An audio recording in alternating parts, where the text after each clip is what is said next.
Bonjour, donc on continue la découverte de la guitare. Pour pouvoir se comprendre, il va falloir effectivement, comme je vous le disais, on va considérer dans un premier temps que la main droite, on va lui laisser vivre sa vie, elle va gratter des cordes, ça pourra ne pas être très précis dans un premier temps, on laisse tomber. Par contre, évidemment, pour commencer à faire des sons, il va falloir que je vous explique comment utiliser la main gauche pour bloquer la corde à certains endroits. Donc, où placer les doigts, en fait. Où placer les doigts. Pour ça, donc, en fait, il va falloir pouvoir se comprendre. Donc, en fait, le mieux, c'est de donner un nom aux choses, hein, c'est de donner le nom des différentes cordes. Donc, on va appeler les cordes par la note qu'elles procurent. Pour l'instant, pour nous, ce sera juste un nom. Donc, il faut le savoir que la note la plus proche de vous, la plus grosse, c'est la corde de Mi, puis la corde de La. Vous pouvez en profiter pour écouter le son d'air que ça donne. Mi, La, Ré, Sol, Si, Mi. Et donc, il y a deux notes qui portent le même nom. Pourtant, c'est pas tout à fait le même son. Celle-ci est beaucoup plus aiguë. Une note aiguë correspond à une fréquence plus importante. Dans ce cas-là, pour une longueur donnée à une corde plus fine. Ou alors une tension plus importante. Mi, La, Ré, Sol, Si, Mi. Ensuite, donc, on va se servir pour bloquer donc, les cordes de la main gauche, je vous le disais. Donc en fait, le principe va consister à utiliser un de ces quatre doigts pour poser les doigts dans les cases, et le pouce derrière pour servir de blocage, c'est-à-dire de nous servir d'appui. Donc l'idée, en fait, ça va être de ne pas faire d'erreur depuis le début, c'est-à-dire qu'il va falloir que votre main elle-même soit à peu près préparée. D'abord, il va falloir que les ongles de votre main gauche soient courts. D'accord ?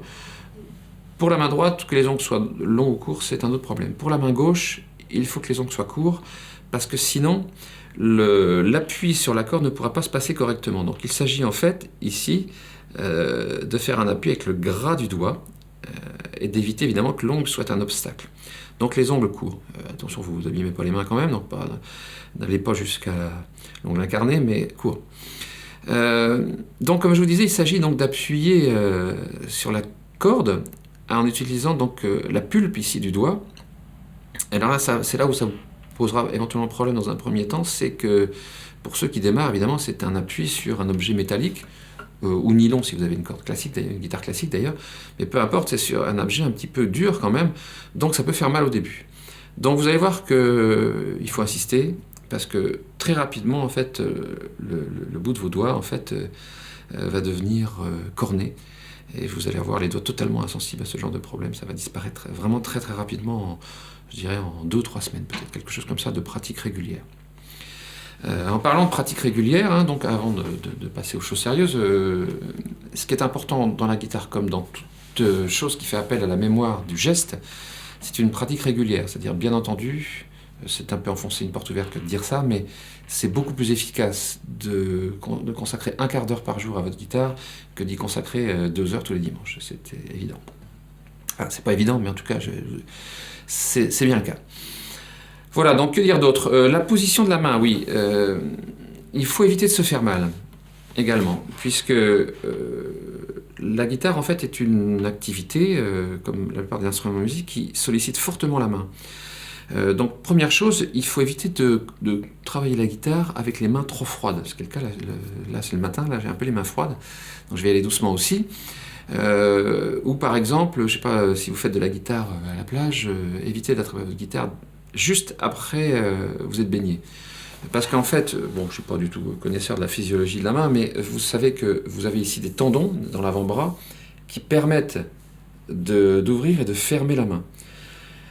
Si vous sollicitez de manière inappropriée et régulière en fait, les tendons qui sont ici, vous pouvez créer ce qu'on appelle une tendinite, c'est-à-dire des inflammations au niveau de l'avant-bras. C'est un problème parce que pour soigner une tendinite, il n'y a pas 36 solutions, c'est le repos absolu. Donc ça veut dire que si vous faites ça, vous serez obligé d'abandonner votre guitare. Donc, des petits mouvements d'échauffement, donc déjà les mains, évitez d'avoir les mains froides, on peut se frotter les mains comme ça, on peut frotter ici, etc. On peut faire un certain nombre de choses, peu importe. Mais évitez de démarrer en tout cas avec les mains trop froides. Voilà, et au niveau de la position de la main également, Alors encore une fois, je ne suis pas spécialiste du tout, mais vous savez qu'ici, au niveau de la main, il y a ce qu'on appelle le canal carpien, qui est une sorte de passage où passent les tendons et les nerfs en fait, qui commandent la main. Ce canal carpien, si vous travaillez la guitare férocement, on va dire, lui aussi peut s'inflammer. Et ça peut être très douloureux et vous obliger à abandonner l'instrument. Donc, même chose, échauffement. Et également position de la main, c'est-à-dire que la main humaine est faite pour travailler dans cette position. Elle n'est pas faite pour travailler comme ça, ni comme ça. À la limite, elle peut travailler en rotation ici, mais pas pliée. Et en particulier, la plus mauvaise position, c'est celle-ci, où on vient comprimer le canal carpien. Il n'y a pas que pour la guitare que c'est un problème, hein. Pour ceux qui utilisent clavier, souris et tous les jours, c'est une précaution à respecter. Donc là, il faut le faire dès le début parce que, en plus, comme votre main n'est pas préparée au mouvement que je vais vous demander, ça pourrait être agressif dès le début. Donc la main, autant que possible, on va la laisser dans l'alignement de l'avant-bras. Pour que ce soit possible, alors attendez, il faut que je me place pour que vous voyez, il va falloir que vous teniez votre guitare de telle manière à avoir le pouce, j'ai cette corde ici qui vous gêne pour voir, vous avez donc avoir le pouce qui est en appui ici et les doigts qui vont se fermer ici. Ça c'est la position dite classique avec vraiment le pouce en appui. D'accord ? Attends, est-ce que je vais... Ah zut, je vais y arriver. Voilà. Donc en fait, il va y avoir une autre position en fait qui est plus proche de celle du violon, qui consiste à prendre le manche de la guitare en fait dans le creux ici formé entre le pouce et l'index. Alors l'avantage de ça, c'est que ça donne un peu plus de force. Et là, cette fois-ci, on est sur une prise totalement différente, où on prend la guitare un petit peu comme on prendrait un bâton, quoi. Hein, on n'est plus ici en appui, on est comme ça. À la limite, ça peut être plus facile de démarrer comme ça. Ça n'empêche pas qu'il faut être soucieux que la position de la main par rapport à l'avant-bras, dans l'alignement, doit être respectée. Donc ce que je vous propose dans un premier temps, c'est de partir sur la solution où effectivement, le manche de la guitare est au fond de ce creux ici. D'accord ? En réalité, on ne pourra pas toujours le garder au fond. Ici, certaines positions d'accord permettront de le faire, d'autres demanderont à ce que le pouce rejoigne sa position d'appui. En fait, il va falloir jongler entre ces deux considérations suivant le type d'accord qu'on voudra faire. Donc je résume. Pour la main droite, les ongles courts, pas trop froides. Pensez à avoir la main dans l'alignement de l'avant-bras. Et pour commencer, ici le creux pouce-index un peu comme conducteur, même si éventuellement on sera amené à faire tourner la main ultérieurement.